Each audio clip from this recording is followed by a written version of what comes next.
अथर्वशीष अथर्ववेद का उपनिषद है। इसका पाठ जो करता है ब्रह्म को प्राप्त करने का अधिकारी हो जाता है। सब प्रकार के विघ्न उसके लिए बाधक नहीं होते हैं। वह हर जगह सुख पाता है। वो पांचों प्रकार के पुराण महान पातकों तथा उपपातकों से मुक्त हो जाता है। सायंकाल अगर हम या शाम को अगर हम ये पाठ करते हैं तो दिन के पापों का नाश करता है। प्रातःकाल पाठ करते हैं तो रात्रि के पापों का नाश कर देता है। जो प्रातः सुबह और शाम दोनों को करते हैं, दोनों समय इस पाठ का प्रयोग करते हैं, वह निष्पाप हो जाता है। वो सर्वत्र विघ्नों का नाश कर देता है।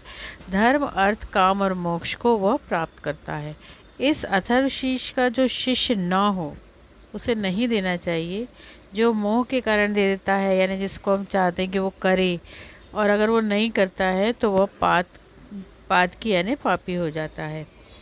हर 1000 बार पाठ करने से जिन जिन कामनाओं का उच्चारण करता है उसकी सिद्धि इसके द्वारा ही मनुष्य कर सकता है। यानी अगर आपकी मनोकामना है कुछ और वो पूरी नहीं हो रही है तो आप 1000 बार इसका पाठ करें। यानी आप एक दिन में 7 बार भी इसका पाठ करेंगे तो 5 महीने में आप 1000 बार कर लेंगे। फिर आप देखिएगा कि इससे आपकी सारी मनोकामनाएं पूर्ण होती हैं। साथ ही अभी गणेश जी के 10 दिन जो चल रहे हैं इनमें करने से बहुत लाभ होता है। अब इसके द्वारा जो गणपति को स्नान कराता है वो वक्ता बन जाता है। जो चतुर्थी को उपवास करता है या जपता है वो विद्वान हो जाता है। यह अथर्व वाक्य है जो इस मंत्र के द्वारा तत्पश्चात करना चाहिए वह कदापि भय को प्राप्त नहीं होता है। जैसे अनेन गणपति भिषिचति सवाग्मी भवति चतुर्था मनशनन जप्ति सविद्यावान भवति इतद्वर्णवाक्यम ब्रह्माद्यावर्णन विद्यात् न विवेति कदाचनिनी। इसी तरीके से जो दूबा से भगवान गणपति का यजन करता है कुबेर के समान हो जाता है।